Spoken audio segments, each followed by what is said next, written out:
मौसम बदल गया तो दुशाला भी बदलेगा, चाबी के साथ देख न ताला भी बदलेगा। लोगों की खुशियां देख करके लग रहा हमें इस बार साल ही नहीं साला भी बदलेगा। ये बिहार में शराब बंद हो गया तो मैं दिल्ली शिफ्ट हो गया। 100 आउट ऑफ 100 आए थे। 100 आए थे, मतलब एक भी नंबर आपके नहीं कटे। अभी देखिए ना, कल ही मैंने लिट्टी चोखे का भोज किया। हाँ, मुझे नहीं बुलाया। तो हम श्रम नायक हैं भारत के और मेधा के अवतारी हैं। हम 100 पर भारी एक पड़े, हम 100 पर भारी एक पड़े, हम धरती पुत्र बिहारी हैं। बिहार के बारे में आपको पता है क्या चल रहा है बिहार में आजकल? आजकल बिहार उबल रहा है, जल रहा है। अभ्यर्थी जो हैं वो प्रदर्शन कर रहे हैं। हाँ, जो लोग भुसकोल लोग होते हैं वो यही करते हैं। ये सबके पीछे षड्यंत्र है इन कोचिंग वालों का।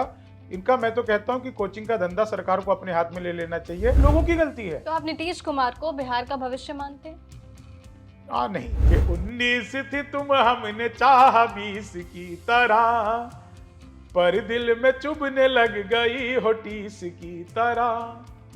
वादा था 7 फेरे और 3 बच्चों का, मंडप पे तुम पलट गई नीतीश की तरह। मतलब आपके लिए बस जीना और मरना है? और जीवन क्या है? कुछ नहीं है। क्या करोगे? अच्छा बताओ क्या है जीवन? यार, जोश के बिना तो ये जवानी सुनी सुनी है। दूजा बोला जोश से ही काम चलता नहीं है, हौसला जो ना हो तो रवानी सुनी सुनी है। तीजा बोला मैं तो बस एक बात मानता हूँ, प्यार के बिना सभी कहानी सुनी सुनी है। मैंने कहा प्यार जोश हौसला सही है, पर हंसी ना हो तो ये जिंदगानी सुनी सुनी। ये कोई नई बात और क्या? तो कभी आपने प्रपोज नहीं किया, बोला नहीं? नहीं, ऐसा कोई मतलब क्या? अब आप कैसे सवाल लेके बैठ गई? गूंगे भी बोल पाए वो संवाद बना दे, बहरों को सुनाई दूं वो अपवाद बना दे। इतना सा करम कर दे तू मुझ पर मेरे मौला, मुझको किसी नेता का तू दामाद बना दे।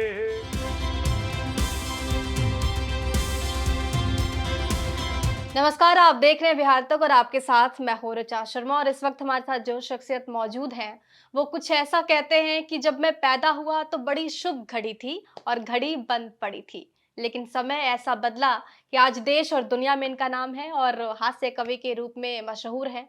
सरकार की पोल भी खोलते हैं, सामाजिक कुरीतियों पर बात भी करते हैं और अपने अंदाज में अपनी छवि को पेश भी करते हैं। इस वक्त खुद शंभू शेखर जी हमारे साथ हैं। बहुत स्वागत आपका। जी, बहुत बहुत नमस्कार आप सभी को।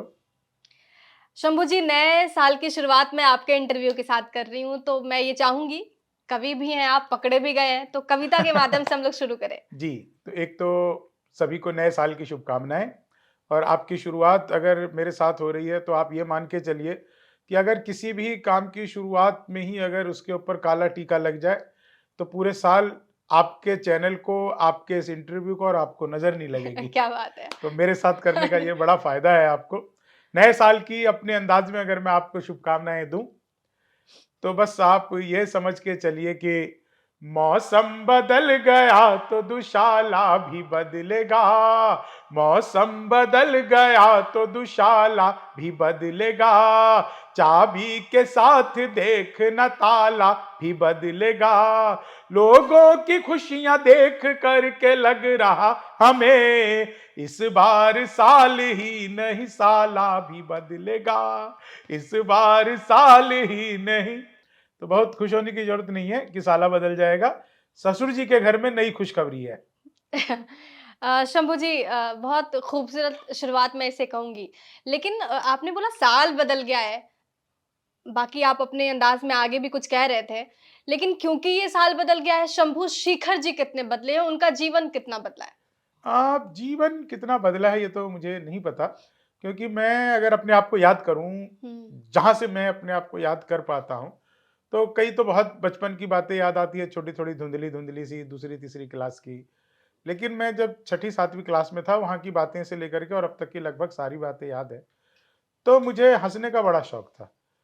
मतलब मैं बिल्कुल पागलों की तरह हंसता था और अपनी क्लासरूम में तो मतलब बाकी बच्चे शोर मचाते थे और मैं हंसता था, जोक्स क्रैक करता था दोस्तों के बीच में और मजे करता था, खूब आनंद में रहता था। अभी भी कुछ बदला नहीं है, बस उम्र जो है वो थोड़ी आगे बढ़ गई है, लेकिन मेरी मैच्योरिटी वहीं 5वीं 6ठी क्लास तक ही अटकी हुई है और मैं नहीं समझता कि मैं बदला हूँ, क्योंकि जो लोग मुझे जानते हैं, हुँ। जो पर्सनली मुझसे जुड़े हैं, क्योंकि अगर आपको किसी व्यक्ति के बारे में जानना है कि वह व्यक्ति कैसा है, तो आप ये देख के चलिए कि उसके दोस्त कैसे हैं, कितने साल से इसके साथ टिके हुए हैं। मेरे दोस्त जो छठी 7वीं क्लास में थे, वो और जो मेरे नए दोस्त भी बनते हैं, बस एक बार बनते हैं तो वो ऐसे हो जाते हैं कि चिपक जाते हैं।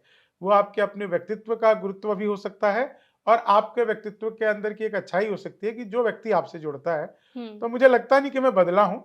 साल बदला है, समय बदला है, मौसम बदला है, लेकिन मुझे नहीं लगता कि मैं बदला नहीं, हूँ। नहीं, ये तो आपका बड़प्पन है कि आप ये मानते नहीं है कि आपने क्या कुछ अचीव किया है। लेकिन जब तस्वीरें आप पीछे मुड़ के देखते हैं, तो कभी ऐसा लगता है कि शंभू शिखर, जो कभी शंभू था, आज शिखर पे पहुँच गया है? देखिए मैं जब कॉलेज में पढ़ता था तो मुझे लगता था मुझे 10,000 की नौकरी मिल जाए हुँ। तो मैं सब बदल लूँगा। अपना घर, परिवार, ये वो, उसमें से 2-3 हज़ार की सेविंग करके उसे बचा भी लूँगा। ऐसा हुँ। मुझे, मेरी उम्र के बहुत सारे लोगों को अपने टाइम पे लगता होगा। और आज भी अगर आप मुझसे पूछिए ना, तो मुझे अपने आप को वही 10-15 हज़ार का व्यक्ति ही मैं अपने आप को मान के चलता हूँ, कि बस इतना भर मिल जाए तो अपना महीना पूरा आराम से कट जाए। बहुत सारे शौक मैंने पाले नहीं। मतलब आपको जानकर हैरानी होगी कि मैं एक चुटकुला सुनाता हूँ कि बिहार में शराब बंद हो गया, हुँ। तो मैं दिल्ली शिफ्ट हो गया। तो लेकिन ये मतलब मेरे सारे घर परिवार जितने भी लोग हैं मेरे, सबको पता है कि मैंने कभी दारू पी ही नहीं। मुझे उसका टेस्ट नहीं पता, वाइन का टेस्ट कैसा होता है, शराब का टेस्ट कैसा होता है। बस ये कहने की एक चुटकुले के रूप में मैं सुनाता हूँ। तो मैं बस ये बता रहा था कि जितनी भी अचीवमेंट्स है ना, ये मेरी अचीवमेंट्स नहीं है। मुझे जो काम मिलता है उसको मैं करता हूँ और लोग उस काम को सम्मानित करते हैं, बस यही अचीवमेंट है। वाह! क्या बात है। बचपन कैसे गुज़रा है आपका? देखिए बचपन यूँ तो बहुत अभाव में गुज़रा है, हुँ। लेकिन मैं कभी भी अभाव को काउंट नहीं करता, गिनता नहीं हूँ। हुँ। और बचपन बहुत ही एक मिडल लोअर मिडल क्लास परिवार मान के चलिए, वहाँ से निकल कर के आया। और मैं इसलिए नहीं गिनता क्योंकि हर चीज़ आपको कुछ सिखाती है। और अगर आप ये मान के चलें कि भाई मेरा बचपन ऐसा बीता तो मैं अभी भी दुखी रहूँ, नहीं यार ऐसा नहीं। मेरा बचपन जैसा बीतना था बीत गया। उसने बहुत कुछ सिखाया और उसके सिखाने का बहुत सारा परिणाम ये है कि मैं बहुत अच्छा कुक हूँ, बहुत अच्छा खाना बनाता हूँ। मैं बहुत साफ-सफाई से रहना पसंद करता हूँ। मैं अपने मेरे घर में भी बहुत चीज़ें फैली-वैली नहीं रहती है। मैं अपने आप को बहुत ही जो है केयरफुल तरीके से रखना पसंद करता हूँ। मुझे जो है दुःख अच्छे नहीं लगते। हुँ। मुझे लोगों के साथ में भेदभाव पसंद नहीं आता। मुझे, और ये सब बस इसलिए हो पाता है क्योंकि ना मैं बदला हूँ, ना समय बदला है। बस अपने काम को शत प्रतिशत देना चाहिए हमें, मैं वही कोशिश करता हूँ। शंभू जी, आपको क्या लगता है, कविता ने शंभू शिखर को चुना है या फिर शंभू शिखर ने कविता को चुना? देखिए ये सवाल तो क्या है कि मैं जब कॉलेज के सेकंड ईयर में पढ़ता था, हुँ। तो मेरे कॉलेज के नोटिस बोर्ड पे एक नोटिस लगा था, स्वरचित कविता पाठ प्रतियोगिता। हुँ। तो जब मैंने उसको देखा तो मैं देखा कि यार ये होता कैसे है, देखने जाऊँ, प्रतियोगिता कैसे होती है कविताओं की। दिल्ली विश्वविद्यालय में मैं देखने गया और फिर मैंने कहा अरे यार ये तो मैं भी कर सकता हूँ, कुछ-कुछ कविताएँ लिखता था। वहाँ से निकल कर के और फिर आज की तारीख में भारत के सबसे ज़्यादा व्यस्ततम कवियों में मैं, मतलब मीडिया में ऑन रिकॉर्ड ये बात बोल रहा हूँ हुँ। कि भारत में मुझसे ज़्यादा व्यस्त कोई कवि नहीं है। मैं मतलब महीने में 30-30 दिन कंटिन्यू प्रोग्राम में व्यस्त रहता हूँ। 30-30 दिन छोड़िए 2-2 महीना कंटिन्यूअस प्रोग्राम में। मेरे बारे में विष्णु सक्सेना एक कवि हैं, वो कहते हुँ। हैं कि शंभू अगर घर बैठा है, इसका मतलब देश में कहीं कवि सम्मेलन नहीं है। यहाँ तक पहुँचना, ये कविता की वजह से हुआ है। ये कवि सम्मेलन की वजह से हुआ है। तो मैं कहूँ कि मैंने इसे चुना है, ऐसा नहीं है। कविता ने मुझे चुना और बस उस चुनने को मैं अपना समय दे पाया और उसकी बदौलत मुझे सब कुछ मिला, सब कुछ। पहली कविता आपको याद है आपकी? ना, मुझे आखिरी भी याद नहीं है। आप पहले की बात कर रहे हो। लेकिन नहीं क्योंकि याद है। पहली बार जब आपने कविता पढ़ी होगी, तो कभी ऐसे पेरेंट्स, पिताजी ने नहीं कहा कि इसमें तो करियर ही नहीं है, शंभू अरे! आईएएस बन पूछो मत। जाओ, चाहे हाँ, मैं इंजीनियरिंग बहुत कर लो। मेधावी छात्र था, मैं आपको बताऊँ। हुँ। मैं बहुत मेधावी छात्र था और पढ़ने में बहुत इंटेलिजेंट था। दिल्ली विश्वविद्यालय में 2 विषयों में मेरे 100% मार्क्स आए। मतलब ग्रेजुएशन में और उसमें 100% मार्क्स लाना बहुत ही मुश्किल काम होता है, लेकिन मेरे आए पढ़ने। सब्जेक्ट क्या था आपका ग्रेजुएशन में? मेरा पॉलिटिकल साइंस ऑनर्स था ग्रेजुएशन में, और फिर उसके बाद मैंने एमए किया हिस्ट्री से। तो मेरा एक फॉरेन पॉलिसी एक टॉपिक था, उसमें मेरे 100 आउट ऑफ 100 आए थे। वेस्टर्न पॉलिटिकल थॉट था, उसमें 100 आउट ऑफ 100 आए थे। 100 आए थे, मतलब एक भी एक नंबर आपके नहीं कटे? पता नहीं टीचर दयालु होगा, तो उसने कुछ भी नहीं काटा। मैंने तो अपनी तरफ से कोई कसर छोड़ी नहीं थी कि हुँ, नंबर काट ले वो, हुँ, जितने काट सकता है। लेकिन मैं बहुत मेधावी छात्र था, और मुझे दिमाग में कभी नहीं घुसा कि मुझे आईएएस बनना है, आईपीएस बनना है। बस मुझे एक चीज़ थी, नौकरी नहीं करनी। हुँ, अब नौकरी नहीं करनी तो क्या? तो जहाँ चाह वहाँ राह। इत्तेफ़ाक ये हुआ कि एक ऐसा क्षेत्र मेरे पास आ गया, हुँ, एक ऐसा काम मेरे पास आ गया, जिसमें मैं अपना समय दे करके और यहाँ से कुछ अर्न कर सकता था, कुछ कमा सकता था। कवि सम्मेलनों में जब मैं 3rd ईयर में था, तो मुझे पैसे मिलने शुरू हो गए। लोग मुझे पैसे दे करके बुलाते थे, भले ही वो 1500, 1000, कई जगह 500 रुपए मिले, लेकिन वो मुझे पैसे दे करके बुलाते थे, और मैं पैसे दे करके कवि सम्मेलनों में 3rd ईयर में जाने लगा था। 3rd ईयर का फाइनल पास होते-होते मुझे शैलेश लोढ़ा जी के "वाह वाह क्या बात है" के प्रतियोगिता में जाने का अवसर मिला। देश भर के युवा हास्य कवियों की प्रतियोगिता हुई, और मैं उसमें पूरे देश में तीसरे नंबर पर, टॉप 3 में तीसरे नंबर पर मैं आया। फिर उसके बाद ग्रेट इंडियन लाफ्टर चैलेंज, फिर उसके बाद लपेटे में नेताजी, एक न्यूज़ चैनल पर आप लोगों ने देखा होगा। हुँ, उस शो ने तो मुझे इतनी प्रसिद्धि के पैरामीटर्स जितने भी थे, वो सारे मतलब एक कवि के लिए जो हो सकते हैं, वो सब उसने ब्रेक कर दिया। और उसका ब्रेक ऐसा हुआ कि वो कमाल था। मैं मतलब घरों से निकलता था तो लोग पहचानने लगे, अरे शंभू शिखर जा रहे हैं। अभी भी मतलब लोग जब भी मुझे मिलते हैं तो वो कहते हैं, अरे यार ये आदमी लपेटे में आते हैं, जबकि लपेटे के लोग खुद ही जानते हैं कि मैं साल-साल भर अब उसका शूट नहीं करता हूँ। समय इतना अभाव हो जाता है। अभी न्यू ईयर पे कुछ-कुछ अलग-अलग चैनल्स पे मैं करके आया हूँ, और बहुत ही अच्छा लगता है, और ये सब एक सपने जैसा भी नहीं है, क्योंकि हकीकत में जी रहा हूँ। हुँ, और मैं दरअसल आपको बताऊँ, ना मैं संघर्ष को गिनता हूँ और ना मैं अचीवमेंट्स को गिनता हूँ। ये बहुत बड़ी सच्चाई है कि मुझसे जो भी लोग आकर के मिलते हैं, भई आप एक मेरे मित्र हैं, दोस्त हैं, या आप पहली बार मिले हैं, आप मिलिए, बात करिए। हाँ, इसमें मैंने कुछ पा लिया, ये मेरा पाना नहीं है, ये वक़्त की बात है। नहीं ये रीज़न है कि आप खुश भी रहते हैं, मुझे लगता है कि कोई ये टेंशन पता नहीं नहीं। लाइफ़ में आपकी। हाँ, कुछ नहीं है। अभी देखिए ना, कल ही मैंने लिट्टी-चोखे का भोज किया। हाँ, मुझे नहीं हाँ, बुलाया।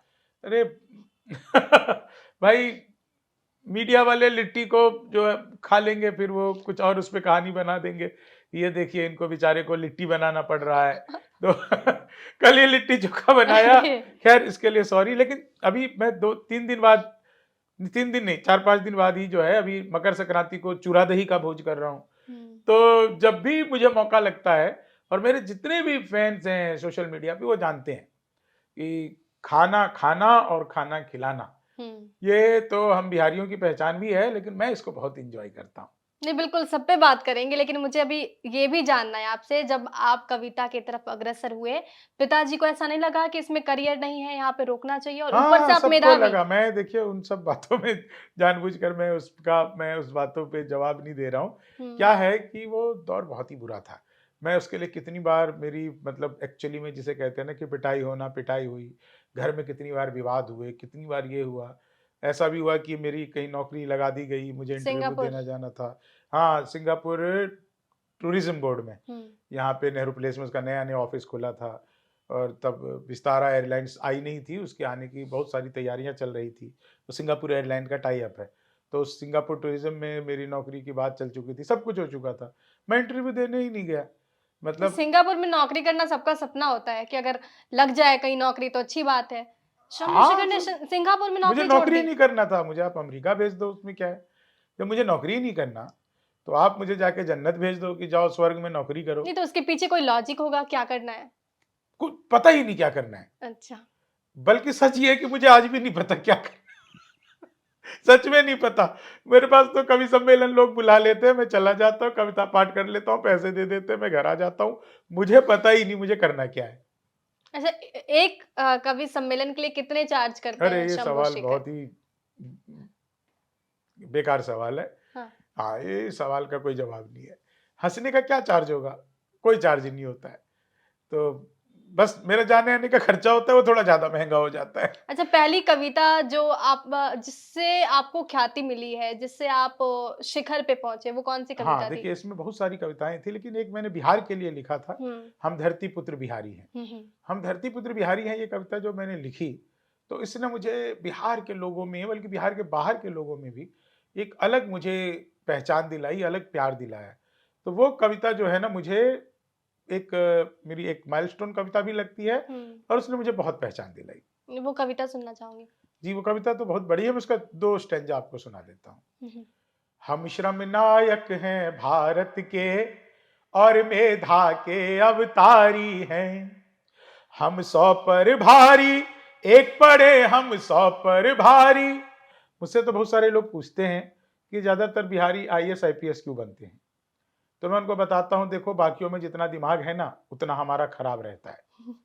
हम 100 पर भारी एक पड़े। देखिए एक चीज़ और बताऊँ, मुझे बहुत अच्छे से याद है कि एक लड़का पढ़ लिख कर बिहार का इंजीनियर बन गया। इंजीनियर बनने के बाद जब वो गाँव वापस आया, तो उसने देखा उसकी मच्छरदानी में छेद है। बाज़ार गया, मच्छरदानी नहीं लाया, बल्कि उसने जहाँ पर छेद था, उसके ठीक सामने दूसरा छेद किया और बाज़ार से एक पाइप खरीद के लाया। बीच में वो पाइप फँसा दिया। अब मच्छर इधर से घुसे, उधर से निकल जाए। तो मच्छर के लिए भी जो बाईपास बना देता है, वो बिहारी होता है। तो क्या हम बात है! श्रम नायक हैं भारत के और मेधा के अवतारी हैं। अपने बिहार के डॉक्टर भी जो है ना, वो बहुत कमाल के होते हैं। इतने कमाल के होते हैं कि वो एक डॉक्टर साहब घुसे ऑपरेशन थिएटर में, मरीज को देखा और कहा कि पांडे घबराओ मत। इतना सुनते ही मरीज उठकर बैठ गया, बोला सर लगता है आप गलत मरीज का ऑपरेशन करने आ गए, मेरा नाम पांडे नहीं है। तो डॉक्टर ने बताया मैं जानता हूं, पांडे मेरा नाम है, मैं खुद को कह रहा हूं घबराओ मत। तो हम श्रम नायक हैं भारत के और मेधा के अवतारी हैं। हम 100 पर भारी, एक पड़े हम 100 पर भारी, एक पड़े हम धरती पुत्र बिहारी हैं। हम श्रम नायक हैं भारत के और मेधा के अवतारी हैं। वेदों के कितने बंद रचे, हमने गायत्री छंद रचे। साहित्य सरित की धारा में कितने ही काव्य प्रबंध रचे। हम दिनकर रेणु बाण भट्ट, हम दिनकर रेणु बाण भट्ट विद्यापति और भिखारी हैं। हम धरती पुत्र बिहारी हैं। शहनाई जिस पर नाज करे बिस्मिल्ला खान हम ही तो हैं। शारदा लोक शैली गायक सुर की पहचान हम ही तो हैं। दुनिया पूजे उगता सूरज, दुनिया पूजे उगता सूरज, हम ढलते के भी पुजारी हैं। हम धरती पुत्र बिहारी हैं। हम धरती, अब देखिए आप मीडिया से जुड़ी हैं, हुँ। हम सबसे ज्यादा पत्रकार और सबसे ज्यादा आईएएस हैं। आईपीएस सबसे ज्यादा और आईईएस सबसे ज्यादा हैं। हम भारत में सबसे ज्यादा सर्वोच्च पद अधिकारी हैं। हम धरती पुत्र बिहारी हैं। हम धरती पुत्र बिहारी हैं। क्या बात है! मतलब ये सुनने के बाद मुझे लगता है कि बिहार के हर लोगों को एक मोटिवेशन मिलता है। शायद यही वजह कि सबसे ज़्यादा देखे जाने वाला वीडियो में से एक अगर आपका कोई है तो ये पोएम रही है। लेकिन शंभू जी, बिहार के बारे में आपको पता है क्या चल रहा है बिहार में आजकल? आजकल बिहार उबल रहा है, जल रहा है। अभ्यर्थी जो हैं वो प्रदर्शन कर रहे हैं, अनशन पे बैठे हुए हैं, बीपीएससी एग्ज़ाम को लेकर। हाँ, जो लोग भुसकोल लोग होते हैं वो यही करते हैं। ये आपको क्यों लगता है मुझे, कि मैं बता रहा हूँ आपको, हुँ, पढ़ने वाले बच्चे जो होते हैं ना, ये जो आंदोलन, ये लोग को जो भी, मुझे माफ करिएगा, पढ़ने वाले लोगों को सिर्फ पढ़ने से काम होता है। उनको एक सीट भी आता है तो पढ़ते हैं। ये लोग जो ऐसा हो जाए तो पास हो जाएंगे, ये हो जाए तो पास हो जाएंगे, इसका क्या नॉर्मलाइजेशन, नॉर्मलाइज़ेशन हाँ। नॉर्मलाइजेशन होना चाहिए या नहीं होना चाहिए पता नहीं, मुझे भी नहीं पता। ये सारे के सारे जो कोचिंग वाले लगे हैं ना, जो पढ़ाते कम और मोटिवेशनल ज्यादा बने हुए हैं, ये लोग जो है इन बच्चों को साथ में इनका पैसा लेकर के इनके साथ खिलवाड़ करते हैं। सच बात तो ये है भाई, हमारे टाइम पर तो कोई कोचिंग नहीं होती थी। आधे बच्चे स्कूल में पढ़ के पास कैसे हो जाते थे? हम्म। होते थे कि नहीं? आपको शायद नहीं पता होगा, आप तो बहुत मतलब हमारे जूनियर हैं आप, लेकिन आप अपने बड़े से पूछिएगा तो हमारे आपके पिताजी, चाचा जी, वो लोग कितना कोचिंग किए होंगे। कोचिंग होता था 2 महीना, 3 महीना, 4 महीना किसी चीज़ का, और किसी को अगर यूपीएससी वगैरह भी क्रैक करना होता था, यूपीएससी के लिए तैयारी करते थे, तो मैक्सिमम 1 साल, 1.5 साल वो कोचिंग करते थे और जिसका होना होता था उसी में हो जाता था। आजकल ये लोग नया फैशन बना लिया है, बस सड़क पर निकल कर के विरोध करना है। मतलब क्वेश्चन का मार्कशीट ऐसा होना चाहिए, ऐसा होना चाहिए, एक-एक नंबर के लिए। आपको लोग कहेंगे कि ये विद्यार्थियों के खिलाफ है। भाई मैं विद्यार्थियों के खिलाफ बिल्कुल नहीं हूँ। ये कोचिंग सेंटर का जितना भी चल रहा है ना, नाम किसी का लेना ठीक नहीं है, लेकिन ये सब कोचिंग वाले जो हैं, वो आपको अपनी भाषा, अपनी बोली, अपनी टोन में फँसा कर रखते हैं और उनके ऊपर कोई आँच ना आए, उनके रिजल्ट पर कोई क्वेश्चन ना करे, तो ये लगा के चलते हैं कि भैया इन लोगों के साथ में अन्याय हो रहा है, अत्याचार हो रहा है। पढ़ने वाले बच्चे जो है ना, वो सड़कों पर ऐसे आंदोलन नहीं करते जब तक कि कोई बहुत बड़ी चीज़ ना हो जाए। पढ़ने वाले जो बच्चे हैं वो अपना पढ़ाई करते हैं, अपनी पढ़ाई को आगे निकालते हैं, मार्क्स लेते हैं और अपना आगे बढ़ते रहते हैं। वो हताश भी होते हैं तो अगली बार ट्राई करते हैं। ये नहीं कि भैया सरकार के खिलाफ लग करके आप वहाँ पे ठंड में प्रदर्शन कर रहे हैं, मार भी खा रहे हैं, पिटा भी रहे हैं और उसी में नेता बन जा रहे हैं। हम्म। सबसे बड़ी बात है, उसी में नेता बन जा रहे हैं। तो अगर आपको नेता बनना है तो उसके लिए दूसरा काम कीजिए, दूसरा आंदोलन करिए। छात्र, ये तो एक तो ना जो स्टूडेंट पॉलिटिक्स है, इसको बंद होना चाहिए। अब क्यों? आप, हाँ, ऐसी इसलिए बंद होना चाहिए क्योंकि एक छात्र जो है वो सिर्फ अपनी पढ़ाई करे। जिस दिन उसको अपनी राजनीति करनी हो, उस दिन वो अपनी पढ़ाई से संन्यास लेकर के और फिर वो राजनीति पार्टी से जुड़े या अपनी कोई नया संगठन शुरू करे और फिर वो राजनीति पर आए। वो छात्रों, क्योंकि ये उम्र ऐसी होती है ना जिस उम्र में आप किसी को आसानी से बरगला सकते नहीं, हैं। लेकिन अगर छात्रों को प्रॉब्लम है, छात्रों का मुद्दा उठाने की बारी आएगी, तो कोई संगठन तो होना चाहिए जो उनकी बात करेगा। हाँ, लेकिन वो कोचिंग वाले तो बिल्कुल नहीं होने चाहिए। हम्म। मैं आप लोग सोच रहे हैं कि मैं कैसी बात कर रहा हूँ, कि कोचिंग वालों की क्या अकाउंटेबिलिटी है भाई? क्या ये अकाउंटेबल है कि आपने मुझसे, बच्चे से आपने मान लीजिए कि 2,000 रुपया महीना लिया, हालाँकि लाखों-लाखों फीस है, मैं एक ऐसे एग्ज़ाम्पल दे रहा हूँ। 2,000 रुपया आपने महीना लिया एक बच्चे से और आपने उसको 2 साल तक तैयारी करवाया। आप अकाउंटेबल हैं कि उसको पास ही करा देंगे? नहीं है ना, बिल्कुल नहीं है। लेकिन आपको पता है कि हम इसको थोड़ा-सा भड़का के रखेंगे कि अगर क्वेश्चन पेपर ऐसा आ जाता, तो तुम्हारा ही चूक गया बस। हम्म। अरे यार, 30-40 सीट है, देश की जनसंख्या इतनी है, तमाम चीजें हैं। ये सबके पीछे षड्यंत्र है इन कोचिंग वालों का। इनका, मैं तो कहता हूं कि कोचिंग का धंधा सरकार को अपने हाथ में ले लेना चाहिए। बहुत पैसा है। नहीं, लेकिन अब तो जो अपोजिशन की पार्टियां हैं वो भी अब अभ्यर्थियों के साथ हैं। प्रशांत किशोर अपोजिशन तो साथ में हर धरने चीज पे में बैठ रहेगा। गए। हाँ, प्रशांत किशोर गए भी थे, हम देखे थे उनका। हुँ, हुँ। उनका भी कुछ लेकिन कुछ आरोप ये विवाद हुआ लगे कि था। लाठीचार्ज हुआ तो उससे पहले वो निकल लिए वहाँ से। हाँ, ठीक है ना, नेता थोड़ी पिटाता है, बच्चा पिटाता है। हुँ। वो भड़का के रखता है वहाँ पे इकट्ठा करके, मौका आएगा तो तुमको पानी का बौछार करेंगे, तुमको लाठी से पीटेंगे, नेता भाग जाएगा। तो ऐसा होता रहता है ये सब। तो मैं तो देखिए, ये जो बिहार में चल रहा है ना, हुँ।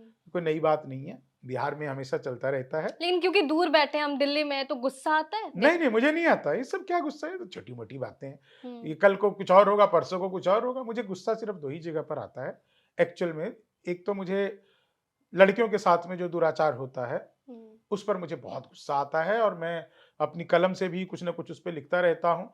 और जहाँ कहीं मैं सड़क चलते हुए किसी व्यक्ति को ऐसा करते हुए देखता हूँ, तो मैं उसके खिलाफ आवाज़ उठाता हूँ, अपनी बात को भूल करके, अपनी पोज़ीशन, अपनी कविताओं को भूल करके, और उस व्यक्ति को, जो व्यक्ति कुछ इस तरह की हरकत कर रहा होता है, जो किसी, चाहे उसको छेड़छाड़ की बात हो, चाहे उनसे चीखने-चिल्लाने की बात हो, कई तरह की चीज़ें हमें दिनचर्या में देखने को मिलती है।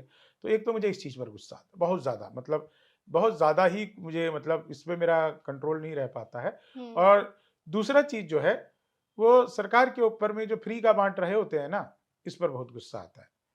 भाई आप लोगों को ऐसा बनाइए जिससे वो रोज़गार खुद पा सके। आप उसको जो है 5 किलो आटा, 5 किलो चावल, ये सब दे करके, और आप उसको घर बैठा दे रहे हैं। अब आप कहेंगे कि वो भूखे मर रहा है। तो भूखे भैया मर रहा है तो वो, अब आप आगे उसकी पीढ़ी और मरे, वो तरक्की ना करे, वो 5 किलो राशन पर ही जो है वो निर्भर हो जाए, उस लायक बना रहे हैं। बिजली दे देंगे फ्री दिल्ली में। भैया आप बिजली फ्री दे देंगे, वो कब कमा करके बिजली का बिल चुकाएगा भाई? आप बिजली फ्री दे देंगे, फिर आप पानी फ्री दे देंगे। आप साफ पानी दे दें, यही आपका काम है। आप अच्छी शिक्षा दे दें, वही आपका काम है। आप एक अच्छी सुरक्षा दे दें, वही आपका काम है। आप ये मुफ्त-मुफ्त के चक्कर में जितना कुछ कर रहे हैं, आप मुफ्त की बात करते हैं कि जो हमारे देश में आयुष्मान योजना चल रही है, हम्म, बहुत अच्छी योजना है। 5 लाख रुपए तक का उस पर इलाज होता है ना। आपके हॉस्पिटल चाहे कितने भी खराब हो, उस पर कोई ध्यान नहीं देगा। मरीजों का स्वास्थ्य कैसे ठीक हो, इस पर कोई ध्यान नहीं देगा। उसका पैसा खर्च होने से आप बचा तो लेंगे, लेकिन हॉस्पिटल हॉस्पिटल का जो डॉक्टरों की जो कमी है उसको कैसे ठीक करेंगे? आप हॉस्पिटल के जो बेड्स हैं, एक बंदे को बिहार से निकल करके दिल्ली आना पड़ता है इलाज कराने के लिए, उसको कैसे ठीक करेंगे आप? एक उत्तर प्रदेश के बंदे को बंबई जाना पड़ता है, उसको कैसे ठीक करेंगे आप? तो आपको इस पर ध्यान, आप सोच के देखिए ना, जितना 5 लाख एक एक व्यक्ति पर आयुष्मान भारत के नाम पर सरकार खर्च कर रही है, हम्म, जितना, उतने पैसे से हर डिस्ट्रिक्ट में एक एक एम्स जैसा हॉस्पिटल खड़ा किया जा सकता है। आप इलाज लोगों को देने की तो बात करते नहीं। पैसा दे करके हम तुम्हारा इलाज करा देंगे। वो बेचारा, उसमें घपले भी कितने होते हैं, घोटाले भी कितने होते हैं। तो मुझे मतलब वैसे ये मुफ्तखोरी जो बरती है उस पर बड़ा गुस्सा आता है। और ये जो आंदोलन होते हैं, ये आंदोलन देखिए ना, हम भी थे ये केजरीवाल के आंदोलन में, हम्म, है ना? जिस चीज के लिए वो आंदोलन खड़ा किए भ्रष्टाचार के खिलाफ, उसी भ्रष्टाचार में वो जेल गए। गए कि नहीं? हम्म, तो ये आंदोलन आंदोलन सब ऐसे ही चलता रहता है। अभी जैसे ही चुनाव पार्लियामेंट शुरू होता है, किसान आकर के बैठ जाते हैं। हम्म। भैया, हमारे गांव के किसान के पास में इतना टाइम ही नहीं है। वो बेचारा कब खेत की खुदाई करेगा, कब बेचारा वो फसल बोएगा, कब बेचारा फसल काटेगा, और कब उसको अपने फसल का लागत मूल्य भी नहीं मिलेगा। अच्छा, नीतीश जी कैसे नेता लगते हैं? बहुत अच्छे, बहुत बढ़िया, बहुत शानदार। हाँ, जेडीयू अच्छा काम कर रही है। मैं जेडीयू की बात नहीं कर रहा, मैं हम्म, नीतीश जी की बात कर रहा हूँ। हम्म, जेडीयू तो, नीतीश जी के बिना जेडीयू की कल्पना नहीं की जा सकती। नीतीश जी हम्म, मुझे बहुत प्रिय हैं। इसलिए प्रिय है, आपको पता होना चाहिए, भारत में सबसे ज्यादा महिलाओं को नौकरी अगर कहीं मिली है हम्म, तो बिहार में मिली है। बिहार में आप जंगल राज की बात करते हैं ना, नीतीश जी जब से आए हैं तब से आप देखिए कि, ठीक है घटनाएं तो यूपी में भी होती है, जहां पे बुलडोजर बाबा है वहां पर भी घटनाएं होती है, लेकिन नीतीश जी ने कितना अपने लेवल पर क्राइम को कंट्रोल किया हुआ है। फिर आप तीसरी चीज देखिए कि जगह जगह पर जो उनका जो जल जीवन जंगल हरियाली, हम्म, पेड़ पौधों की, भाई नेता नहीं सोचेगा तो कौन सोचेगा?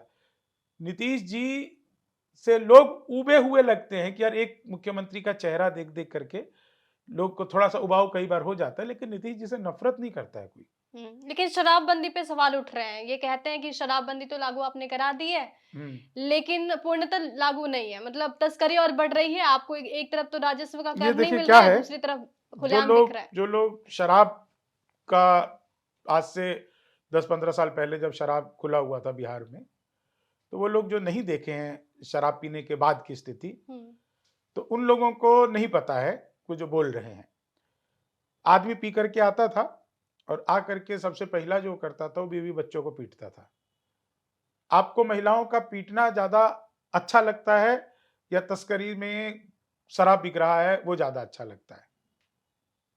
आपको क्या लगता है कि गुजरात में तस्करी में शराब नहीं बिकती होगी? क्या आपको लगता है कि आदमी इतना नैतिक हो गया है कि आपने कानून बना दिया और वो पार नहीं करेगा? हुँ, जिन देशों में चोरी करने के बदले हाथ काट देने का प्रावधान है ना, वहां भी चोरियां होती है। ये कुछ कुछ मानवीय प्रवृत्ति, कुछ कुछ मानवीय स्वभाव होता है। तो एक मजदूर जो दिन में 200 रुपये 300 रुपये कमाता था, वो जाता था शाम को ठेके पर दारू पी करके बुच्च हो जाता था। अब पीता है, पीता है। बिहार में मैं तो एक बहुत बड़ा व्यंग करता हूं कि शराब और भगवान एक जैसे हैं, हुँ, उपलब्ध हर जगह है, बस दिखते नहीं है। हुँ, हुँ, और जिसको मिल जाता है वो अपनी मस्ती में आ जाता है और किसी को पता नहीं बताता है। तो भगवान के साथ भी यही है, जिसको मिल जाता है ना वो दूसरे को पता नहीं बताता है। लेकिन ये बंद होने से, एक, मैं तो पूछता हूं पूरे बिहार में एक बारात आप मुझे बताइए जो बिना लड़ाई के वापस आया हो शराबबंदी से पहले। एक बारात आप नहीं बता पाएंगे। लोग जाता था शादी में, खुशी के मौके में दारू पी लेता था, आपस में ही हुँ, लड़ता था और ऐसा मारा मारी होता था भयंकर। ठीक है, मिल रहा है, लोग चुरा के बेच रहे हैं, लोग चुरा के पी रहे हैं, कम से कम पुलिस के डर से शांत तो हैं। 10 साल की सजा है, 5 साल की सजा है, जमानत नहीं है, कम से कम शांत तो है। तो आपको क्या मंजूर है कि लोग, ये शराब खुल जाए, ठीक है, लोग पिए, और पीने के बाद जो है लोग फिर से अपनी पत्नियों को मारे, बच्चों को मारे, और अपनी कमाई दिन भर की एक बार में पी करके सड़क पर जो है वो बदहवासी करे, बारातियों में जाकर के जो है, जाकर वहां पे शराब पी करके ठीक है भाई, नीति अभी शराब पीने से कई लोग मर गए, जहरीली शराब, तो ये कौन परोस रहा है? सरकार परोस रही है क्या? क्या सरकार एक-एक व्यक्ति को पकड़-पकड़ करके उसके पीछे पुलिस लगा दे? संभव नहीं है ना। पुलिस का भी एक आंकड़ा होता है, एक आकलन होता है, एक उसकी सीमाएँ होती है, उसकी एक लिमिटेशंस होती है, कि भैया आप 10,000 लोगों पर 4 पुलिस वाले रहेंगे कि 5 पुलिस वाले रहेंगे, ये आपको तय करना पड़ेगा। तो उसमें से कोई लोग अगर चुरा के पी ही ले रहा है, आप क्या कर हम्म। लेंगे? सरकार ने तो मना कर दिया ना, सरकार देखिए कितना पैसा खर्च करती है उसके लिए, मद्य निषेध के लिए। वो विज्ञापन चलाती है, वो अवेयर करती है, वो पकड़ के लोगों को जेल भेजती है, वहाँ पे उसको खाना-पीना खिलाती है, सब कुछ करती है। लेकिन नहीं लोग मान रहे, तो ये लोगों की गलती है। तो आप नीतीश कुमार को बिहार का भविष्य मानते हैं? नहीं, बिहार का भविष्य कहाँ आप तेजस्वी और चिराग? नहीं, नहीं, मैंने ऐसा थोड़ी कहा, मतलब कि ये मतलब आप कैसी बात करते हो? मतलब ये ऐसा थोड़ी है कि भाई चोर का विकल्प डाकू थोड़ी होता है। ये क्या मतलब है? तो कौन है भविष्य नहीं, फिर अब बिहार ये का? भविष्य बिहार का जो है ना, नेता के रूप में अगर हम देखें, हम्म। तो मुझे कोई ऐसा ठोस भविष्य मुझे नहीं दिखाई देता है। इसलिए नहीं दिखाई देता है हम्म। कि ये लोग पूरे बिहार को जातिवाद में उलझाए हुए हैं। आप नेता की कल्पना कैसे करते हैं? मुख्यमंत्री बन जाएंगे तो भविष्य हो जाएगा। मैं कहूं कि जी तेजस्वी बिहार का भविष्य है, इसका मतलब क्या हुआ कि वो मुख्यमंत्री बन जाएंगे? मतलब मुख्यमंत्री ही क्या हमारा भविष्य है? मतलब राजनीति का उद्देश्य मुख्यमंत्री बनाना होना चाहिए? नहीं, बिल्कुल नहीं होना चाहिए। राजनीति का उद्देश्य देश का, जनता का, समय काल परिस्थिति का सर्वांगीण विकास होना चाहिए। जरूरी नहीं है कि मैं मुख्यमंत्री बनकर के ही किसी विकास के कार्य को, एक अथॉरिटी होती है मुख्यमंत्री, इसके अलावा कुछ नहीं। हम्म। मुख्यमंत्री बन जाने से, अब नीतीश जी क्यों नहीं है भविष्य, मैंने ऐसा क्यों बोला? क्योंकि उनकी एक उम्र हो चुकी है। बहुत ज्यादा अगर बाबा चल गए और, तो एक टेन्योर और चल जाएंगे, एक और चल जाएंगे, अगर बहुत चल गए तो उसके बाद उम्र का एक अपनी सीमा है, स्वास्थ्य की अपनी एक सीमा है, तो इसके तो उनको ना चाहते हुए भी लेना पड़ेगा। अच्छा, नीतीश कुमार के लिए अगर दो चार लाइन अगर आप बोलना चाहें तो क्या बोलना चाहेंगे? देखिए, मैंने 4 लाइन कहता हूँ कि 19 थी तुम, हमने चाहा 20 की तरह, पर दिल में चुभने लग गई हो 30 की तरह। वादा था 7 फेरे और 3 बच्चों का, मंडप पे तुम पलट गई नीतीश की तरह। तो मैं तो कई बार हंसी मजाक भी कर देता हूं, हम्म। लेकिन देखिए नीतीश जी बहुत अच्छे नेता हैं, सुलझे हुए व्यक्ति हैं। कमियां तो सब में होती है। भगवान राम को भी लोग आज की तारीख में गाली देने का पैशन बना लिए हैं, देते हैं ना। ये योगी जी से आपको क्या प्रॉब्लम है? आदित्यनाथ योगी जी पे आप व्यंग करते हैं, कविताएं करते हैं। हाँ, तो योगी जी से कोई प्रॉब्लम नहीं है। हम्म। कवियों को तो ऐसे बहुत सारी चीजें करने का, आप देखे मैंने 4 लाइनें योगी जी के ऊपर ऐसी कही हम्म। कि आपको देखिए मजा आएगा। मैंने लिखा कि आध्यात्म और शौर्य एक साथ बैठा दो, वो डाल डाल है तो पात पात बिठा दो, 2 दिन में ही आतंक मांग जाएगा पानी, कश्मीर की कुर्सी पे योगी नाथ बिठा दो। तो क्या देखिए बात ये है। एक है ना, लेकिन इसको मैं जब सुनाता हूँ ना यूपी में, तो यूपी के लोग बहुत खुश होते हैं। हम्म। मैं समझता हूँ वो इसलिए खुश हो रहे थे, उनको लगता है कि चलो ये यहाँ से हटके और कश्मीर चले जाएंगे। अरे। तो वो इसलिए खुश होते हैं। तो मैं देखिए, मोदी जी के लिए भी मैं कई बार बहुत सारी चीजें हंसी मजाक में कह देता हूँ। एक अपने कवि धर्म का पालन करना एक अलग है, हम्म। लेकिन अगर मुझसे आप पूछें तो राजनीति में नेता भविष्य नहीं होता है। राजनीति में भविष्य जो है वो देश की जनता है, देश का विकास है। ये सवाल होना चाहिए कि राजनीति के माध्यम से बिहार का विकास आप कैसे देखते हैं, हम्म। तो समझ में आता है। ये लालू बिहार का विकास है, अतीत है, नहीं, अतीत बहुत वैभवशाली रहा है। उसका एक छोटा सा हिस्सा एक कालखंड में कुछ समय ये मुख्यमंत्री रहे हैं। मुख्यमंत्री को जब तक हम इतिहास, भविष्य, वर्तमान समझते रहेंगे, तब तक हम उन नेताओं के पिछलग्गू बनते रहेंगे। और जब हम देश की जनता को, देश के परिस्थिति को और देश के भविष्य को समझते रहेंगे, उसके विकास की बातें करते रहेंगे, तब हम इन नेताओं से हट जाएंगे। नहीं, नहीं, ये वाक़ई मैं ये मानती हूँ कि ये प्रिविलेज है कवियों के लिए, जी, ख़ासकर हास्य कवियों के लिए, कि आप लोग एक तरफ तो सरकार की पोल खोल देते हैं, दूसरी तरफ सरकार से अवार्ड लेके घर भी ले आते हैं। सरकार से मैंने आज तक कोई अवार्ड नहीं लिया। हुँ। ना मुझे दिया ही नहीं तो मैं लूंगा। दे तो मैं लूं, छोटी छोटी बड़ी बड़ी कुछ कुछ संस्थाएं हैं जो अपने हिसाब से, कुछ मीडिया हाउस करता रहता है, कभी कोई सामाजिक संगठन करता रहता है, तो मैं जाता रहता हूँ। कभी वो सम्मान देते हैं, कभी कुछ पुरस्कार देते हैं, कभी वो कार्यक्रम में बुलाते हैं। मुझे किसी पुरस्कार को लेने में कोई मनाही नहीं है, मैं जा करके ले आता हूँ। बल्कि कुछ लोगों ने पुरस्कार वापसी का काम शुरू किया था, मैंने उनसे भी कहा कि वापस क्यों कर रहे हो, मुझे दे दो। तो सरकार से मुझे आज तक कोई ऐसा पुरस्कार मुझे मिला नहीं है, और मिलेगा भी तो मैं मना नहीं करूंगा, बिल्कुल सहर्ष लूंगा। चाहे किसी भी सरकार में मिले, अभी मोदी सरकार में मिल जाए, बाद में फिर से मोदी सरकार आए उसमें दोबारा मिल जाए, फिर बाद में तीसरी बार मोदी सरकार आए फिर से मिल जाए, तो मुझे बिल्कुल मना ही नहीं है। नहीं, इतने पॉजिटिव और इतने बेबाक कैसे हो गया शंभू शेखर जी? देखिए, जब आपके मन में किसी तरह का चोर नहीं घुसा रहता है, मुझे किसी से कुछ चाहिए ही नहीं, सबसे बड़ी बात। मैंने बताया ना, मेरे पास जो कुछ भी है, वो मेरी अचीवमेंट्स क्यों हैं मुझे मालूम ही नहीं। मेरी 6 किताबें हैं, मैंने 6 किताबें लिखी है अब तक। और ये मैंने इसलिए नहीं लिखी कि मुझे इससे कुछ प्राप्त होगा, कुछ ऐसा। मेरे मन की कुछ अपनी उद्गार हैं, उसको मैं अलग-अलग चीज़ों में व्यक्त करता रहता हूँ, और उसको किताबों के फॉर्म में देता नहीं, रहता हूँ। मुझे ये दिख रहा है, ये जी, जी, जी, जी। सन्यासी एक योद्धा। सन्यासी योद्धा, चाँद पर प्लॉट, सन्नाटे की गूंज, लॉकडाउन की कहानियाँ, सन्यासी योद्धा, फिर एक किधर होगी देखिए, सिलवटों की महक, और ये अपना ऑर्गेनिक लव। ये लॉकडाउन की कहानियाँ क्या है? हाँ, लॉकडाउन की कहानियाँ बहुत अद्भुत है।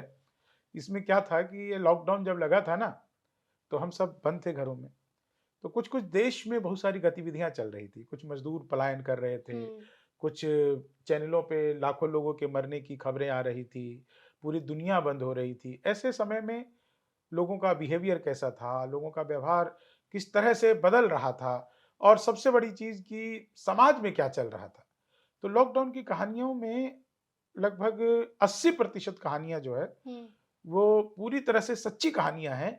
उस दौरान जैसे पुलिस वाले ड्यूटी पर जाते थे, तो उनके साथ की घटनाएँ किस तरह से घटती थी। सबसे मुश्किल काम पुलिस का था, क्योंकि उसके पास ना ग्लव्स होता था, ना मास्क होता था, ना सैनिटाइज़र होता था। बेचारा वो एक डंडा लेकर के ऐसी भीड़ को सँभालता था, जो सस्पेक्टेड होता था कि इसमें। हॉस्पिटल में कम से कम नर्स को पता रहता था ना कि ये जो मरीज़ आया है, ये कोविड है। उस पुलिस वाले को तो कुछ नहीं पता होता था। तो एक तस्वीर आपने देखी होगी, इंदौर की कहीं की थी। एक पुलिस वाला अपनी ड्यूटी करके और खाना खाने के लिए घर जाता है, तो उसके घर के लोग उसका खाना घर के बाहर जो है रख देते हैं। उसकी बेटी जो है दरवाजे से झाँक करके अपने पिता को देख रही है, और वो लगभग 15-20 मीटर दूरी से अब खाना खा के अपनी बेटी को देख रहा है, और फिर वो ड्यूटी के लिए निकल रहा है। इस तरह की कहानियाँ हैं। मज़दूर पलायन करके आ रहे हैं, रास्ते में उनको एक स्कूल में रोक दिया गया कि भाई यहाँ पे रुक जाओ। मज़दूरों ने कहा कि भाई हम लोग रुके तो हैं, लेकिन हम लोग अगर काम नहीं करेंगे तो हमारे हाथ में जंग लग जाएगा। तो मज़दूरों ने पूरे स्कूल का रंग-रोगन किया, साफ-सफाई की। वो 4 दिन रुके, और 4 दिन में पूरे हर स्कूल जितने भी बिल्डिंग था वहाँ पे, पूरे बिल्डिंग के एक-एक कमरे को उन्होंने चमका दिया। अब मतलब फ्री ऑफ कॉस्ट, बस उनको वहाँ पे रह कर के, रास्ते में वो आ रहे थे, कोई बिहार जा रहा था, कोई पूर्वांचल के किसी गाँव में जा रहा था, महाराष्ट्र से आ रहे थे। तो रास्ते में रुके हुए वो लोग ये काम कर रहे थे कि स्कूल को सँवारने का काम किया। इस तरह की कुछ कहानियाँ हैं। 1-2 काल्पनिक कहानियाँ हैं। वो काल्पनिक कहानी ऐसी है कि अ, इस कहानी को देखिए सोच कर के आप रोमांचित हो जाएँगे कि एक महिला है, वो शादी हुए उसको 1 साल हुआ है, और वो लगभग 7 महीने से जो है वो प्रेग्नेंट है। 2 महीने बाद उसकी डिलीवरी होनी है, और पूरा लॉकडाउन लग गया है। तो अपनी बालकनी में रोज़ बैठती थी वो, और बैठ कर के अच्छी-अच्छी कल्पना करती थी। अब लॉकडाउन में कुछ भी नहीं दिख रहा है उसको। उसका एक ऊँची बिल्डिंग में घर है, वहाँ से नीचे झाँक के देखती है, तो दूर-दूर तक सन्नाटा पसरा हुआ है। कभी उसके वहाँ से मेला लगता था, लोग गुज़रते थे, मतलब लोगों का काफ़िला दिखता था, गाड़ियों का काफ़िला दिखता था, कुछ शोर-शराबा, कुछ संगीत सब दिखता था। अब कुछ नहीं दिख रहा है। अब उसके पेट में एक गर्भ में एक जीवन पल रहा है। उस जीवन को वो जब पैदा होगा 2 महीने बाद या होगी, तो उसको वो क्या दुनिया दिखाएगी? क्या बताएगी कि दुनिया कैसी थी? क्योंकि कल्पनाएँ तो ये चल रही है कि दुनिया खत्म हो जाएगी। सब कुछ ऐसा हो जाएगा, अब लोग नहीं मिलेंगे। आप देखिए, हम सबका काम भी धीरे-धीरे वर्क फ्रॉम होम पे आ गया। सब लोग जो है आइसोलेटेड रहने लगे, एक-दूसरे से बच के रहने लगे, हाथ मिलाने तक पे प्रतिबंध लग गया। सब कुछ ऐसा हो गया। तो वो सोच रही है कि जब मेरा संतान होगा, इस सृष्टि पर आएगा, तो मैं उसको क्या बताऊँगी कि ये दुनिया कैसी थी? क्या संस्कार उसके पास जाएँगे? तो वो कहानी एक बहुत अच्छी है। एक कहानी और है जो सबको भावुक कर देती है, जितने लोगों ने पढ़ा, सबने मुझे उसके बारे में ज़रूर लिखा कि एक दादाजी जिनको रिटायर हुए 15 साल हो गए हैं। तो घर में पहली बार ऐसा हुआ कि उसके बच्चे जो स्कूल जाते थे, नौकरी पे जाते थे, उनको वर्क फ्रॉम होम मिल गया। छोटे-छोटे बच्चे जो स्कूल जाते थे, उनका घर से पढ़ाई शुरू हो गया। घर में चहल-पहल रहने लगा, बच्चे दादाजी से बात करने लगे। तो दादाजी से उन्होंने एक दिन पूछा कि दादाजी, आप जो हैं, इतनी उम्र हो गई आपकी, आपके ज़माने में कभी लॉकडाउन लगा था क्या? तो दादाजी ने बताया कि बेटा मेरा तो 15 साल बाद लॉकडाउन खुला है। मैं अकेला घर में बैठा-बैठा बोर हो जाता था। हम्म। तुम सब स्कूल चले जाते थे, तुम्हारे माँ-बाप जो है ऑफ़िस चले जाते थे और मैं जो है घर में अकेला बोर होता रहता था। पहली बार मुझे लग रहा है कि मेरा जो है लॉकडाउन खुला है। तो इस तरह की भी पक्ष की चीज़ें थी। तो उस कहानियों नहीं, में आपका दूसरा पक्ष भी दिख रहा है इसमें आप जैसे बता रहे हैं आपकी जो किताब है कि अंदर से एक भावनात्मक पक्ष भी है कि हम क्या सोसाइटी में फ़ील कर पा रहे हैं, क्या ऑब्ज़र्व कर पा रहे हैं, उसको आपने कलम देने की कोशिश की। शंभू जी, लेकिन इसी से जुड़ा एक सवाल मैं आपसे ये ज़रूर करना चाहूँगी कि हास्य कवि जो होते हैं उनके पास एडवांटेज भी है और डिसएडवांटेज भी है। जी। एडवांटेज ये है कि आप सामाजिक कुरीतियों पर बात करते हैं हास्य कविताओं के माध्यम से, तो लोग ऑफेंड नहीं हो रहे हैं, बुरा नहीं लग रहा है, लेकिन समाज में वो मैसेज सीधा चला जा रहा है। डिसएडवांटेज आपको क्या लगता है? डिसएडवांटेज जो है इसका, हुँ, एक हास्य कवि होने का ये है कि बहुत सारे लोग सीरियसली नहीं लेते। हुँ, आप उनको कुछ सीरियस ज्ञान भी देना चाहें, बात भी करना चाहें तो लगा ये क्या बोलेगा? हुँ। ये तो जो है हथौड़ है। ये मतलब परसेप्शन बना लेते हैं लोग। हाँ, हाँ। तो कोई बात नहीं, अपन को इसी में ही जीना है, इसी में रहना है, तो ज़्यादा दिमाग नहीं लगाना है। कभी आपके साथ कुछ ऐसा मोमेंट हुआ? होता ही रहता है, हुँ, होता ही रहता कुछ है। शेयर करना चाहेंगे? याद ही नहीं है। अरे! ये तो होता रहता है। कोई पॉज़िटिव मोमेंट बताइए।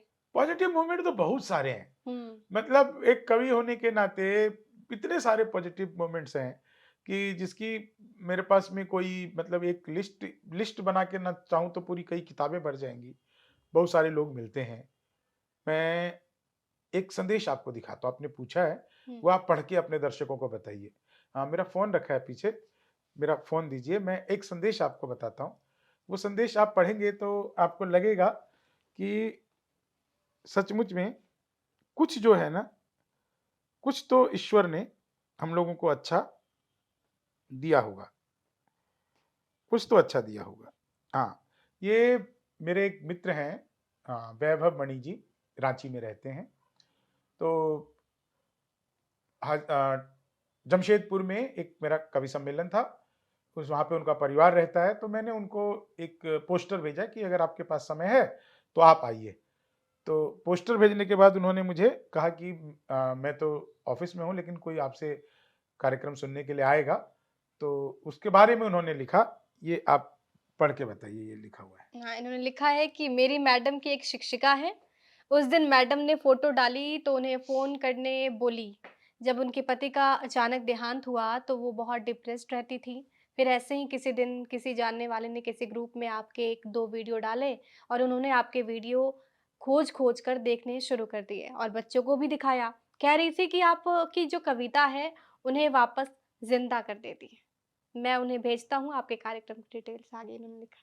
वाह! बहुत खूबसूरत बात इन्होंने लिखी तो है। देखिए, क्या है कि एक कवि होने का, एक हास्य कवि होने का एक कितना बड़ा है कि किसी की ज़िंदगी में उदासी आ गई है, हुँ, किसी की ज़िंदगी से आस छूट गई है हुँ, और उस आस को वो मेरी कविताएँ अगर थोड़ा संबल दे रही है, थोड़ा उसको एक मन उसका बहल जा रहा है। आपकी इससे बड़ी अचीवमेंट कोई सरकारी पुरस्कार, कोई सामाजिक पुरस्कार कुछ नहीं हो सकता है कि किसी की ज़िंदगी को आपकी कविताएँ डूबते को तिनके के सहारा जैसा थोड़ी देर के लिए आनंदित कर दे रही है। तो इससे बड़ा और कुछ कुछ उपहार नहीं है। हुँ। शम्भू जी, आपसे जानना चाहूँगी एक कविता को लिखने में आपको कितना समय लगता है? बस जितनी देर उसको कागज़ पर उतरने में लगता है, हुँ, उतनी ही देर। कविता लिखने में मुझे बिल्कुल समय नहीं लगता, बस मन में भाव आने चाहिए। जो भाव आ गया, तो बस ये समझ के चलिए कि ये माँ सरस्वती का आशीर्वाद है कि मुझे जो लोग चैनल पर देखते हैं मुझे, मोस्ट ऑफ द टाइम उधर से वक्ता बोल रहा होता है, उसके क्वेश्चन्स कुछ कवियों पे आ रहे होते हैं या अपनी बात वो रख रहा होता है और मैं इधर अपनी कविताएं लिख रहा होता हूँ, उससे ज्यादा टाइम नहीं लगता। वाह! मतलब आज तक मैंने न्यूज चैनल के विभिन्न सारे चैनलों का मिला दो तो लगभग लगभग 300 एपिसोड्स किए होंगे। लगभग लगभग, मतलब गिनती नहीं है, थोड़ा बहुत ज्यादा ऊपर नीचे हो सकता है, 400 भी हो सकता है, 250 भी हो सकता है, लेकिन हम एक 300 मान के चलते। मेरे को किसी भी एपिसोड के लिए लिखने में 1 घंटे से ज्यादा समय नहीं लगा। भले ही मेरा शूट 1 घंटे का हो, लेकिन मैंने 1 घंटे में ही 1 घंटे के शूट का मैटर लिख के रख दिया, क्योंकि मुझे लिखने का बड़ा शौक था। और मतलब हास्य कविताओं में शुरू में ऐसा कहता था मैं कि मुझे लिखने का ऐसा शौक था कि मैंने तो अपने गली में सभी लड़कियों को लव लेटर लिख रखे थे। ऐसी ये तो एक चुटकुला है। रविन्द्रनाथ त्यागी जी का व्यंग है एक ये। तो वो बताते हैं कि हमारे चाचा जी लिखने में बड़े एक्सपर्ट थे और उन्होंने गली की सारी महिलाओं को प्रेम पत्र लिखा हुआ था। भगाने में बाद में एक्सपर्ट हो गए, तो जिस किसी को अपनी पत्नी भगानी होती थी उन्हें किराए पे रख लेता था और वो उसको लेके भाग जाते थे। अच्छा, आपके अटायर की खूब चर्चा होती है। मतलब अमूमन हमने जो कवि सम्मेलनों में देखा है, महिलाएँ जो हैं वो तो साड़ी में रहती ही हैं, लेकिन जो पुरुष हैं वो कोट पैंट में रहते हैं। उनका अटायर थोड़ा अलग होता है। शंभू शेखर जी का अटायर हमेशा से अलग रहा है। तो कुछ सोच के साथ आपने ये अटायर चूज़ किया था? नहीं, नहीं, कुछ सोचा नहीं था। हुँ। एक दिन क्या हुआ कि मेरा सबसे बड़ा कवि सम्मेलन था, 2007 या 8 की बात है, लाल किले पे। लाल किले में एक कवि सम्मेलन होता है जो सरकार करवाती है, साहित्य अकादमी करवाती है। गणतंत्र दिवस कवि सम्मेलन के नाम से वो प्रसिद्ध है और पूरे हिंदुस्तान से चुनिंदा कवियों को वहाँ पर बुलाया जाता है। मुझे बुलाया गया जब पहली बार, मैं उसमें जा चुका हूँ पहले, उसके बाद तो कई बार गया।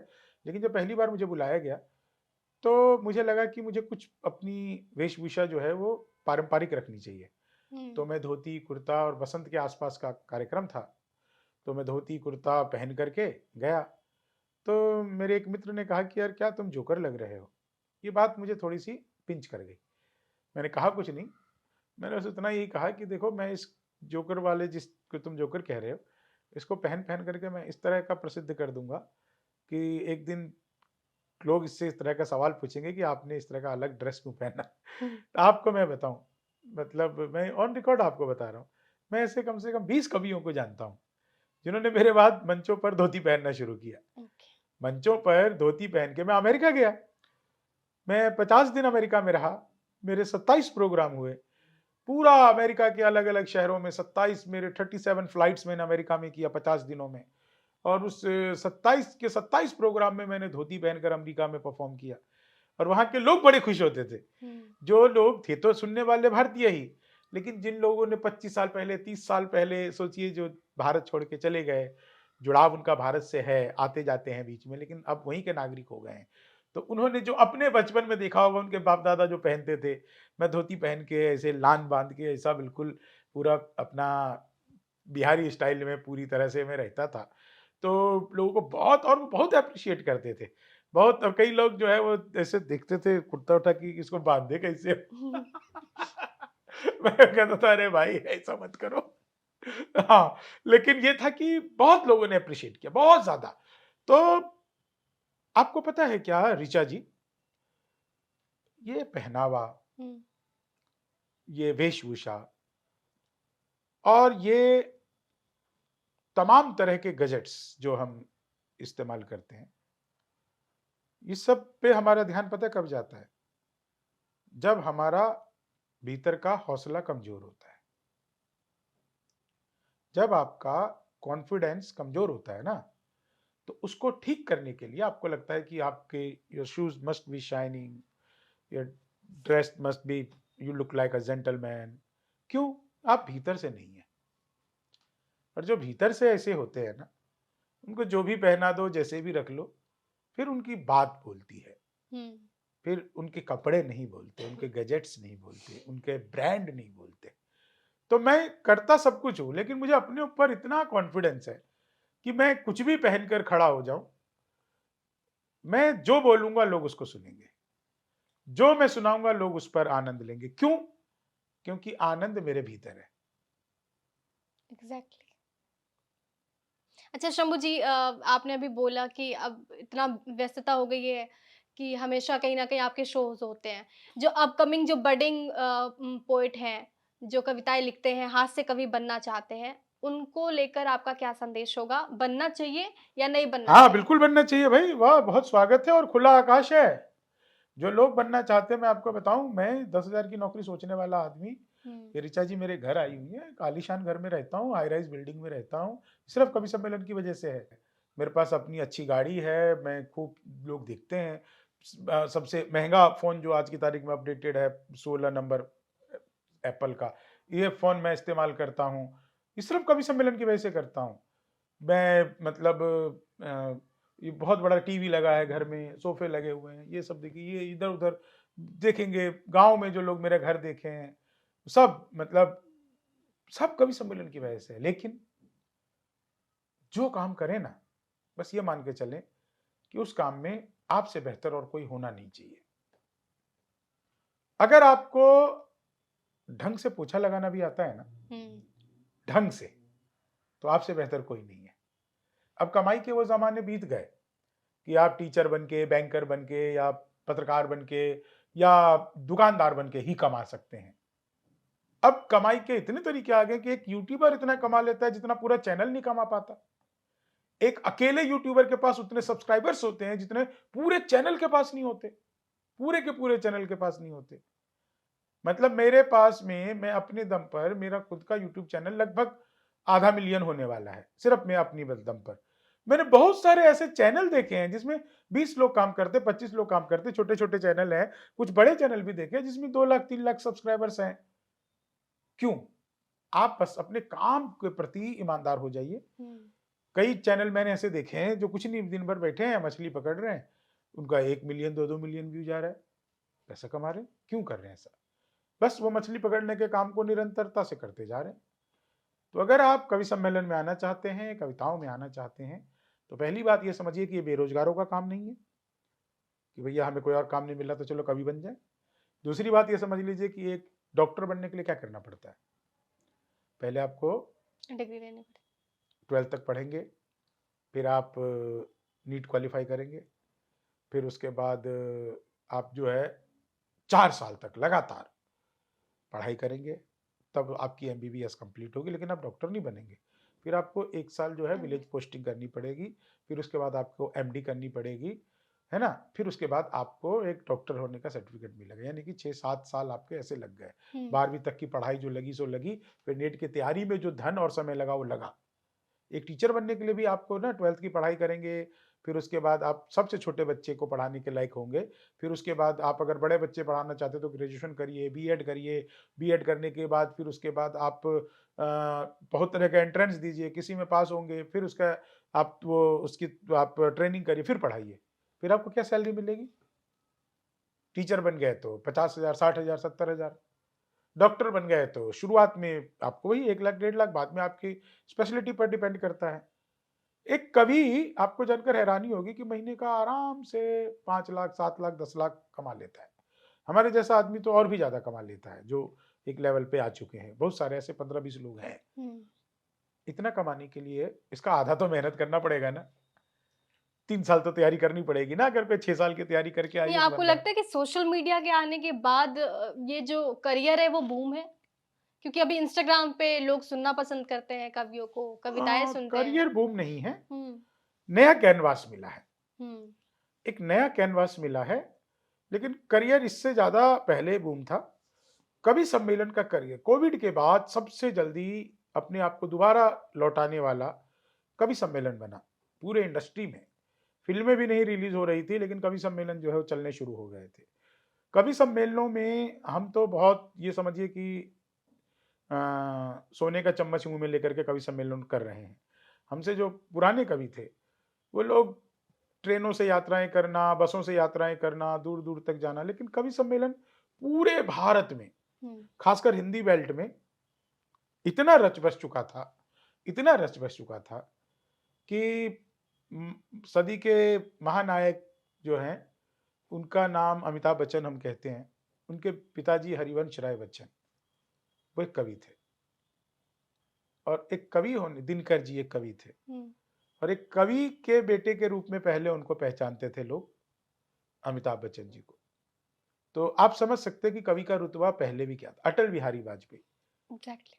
वो देश के प्रधानमंत्री बने, राजनीति में सक्रिय, अजात शत्रु उनको कहा जाता है, उनका कोई शत्रु नहीं था, विरोधी भी कोई नहीं था। हम्म। मतलब दूसरे दल के लोग कहते थे आदमी सही है, पार्टी गलत चुन ली है, ये कहते थे अटल जी के लिए।